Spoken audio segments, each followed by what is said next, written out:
C'est très fréquent qu'on me pose la question de savoir si une injection, c'est dangereux.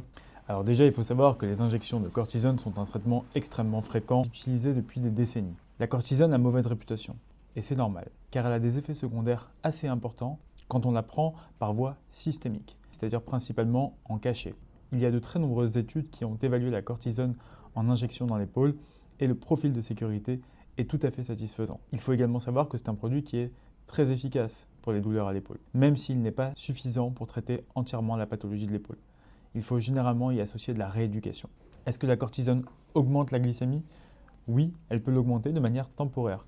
Et chez des patients qui ont un diabète, il est tout à fait possible de faire une infiltration de cortisone si le diabète est équilibré. Il se peut qu'il se déséquilibre pendant quelques jours après l'injection, mais ceci revient à la normale généralement très rapidement. On peut faire des injections de cortisone chez des patients qui ont une hypertension artérielle équilibrée.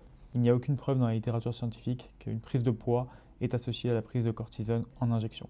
Évidemment, cette injection doit être réalisée avec une bonne indication, c'est-à-dire qu'il faut avoir une bonne raison de faire l'injection, et ça, c'est votre médecin qui va poser le diagnostic. Et évidemment, il faut faire cette procédure d'injection en respectant une asepsie stricte. Ici, vous pouvez voir tout le matériel nécessaire à faire une injection. Il faut notamment des gants stériles, de la bétadine, un gant et des compresses pour nettoyer la peau avant et après le geste. Un autre point est qu'il est généralement recommandé de ne pas répéter les injections de cortisone de manière trop fréquente et répétée. On laisse généralement au moins 6 semaines entre 2 injections de cortisone.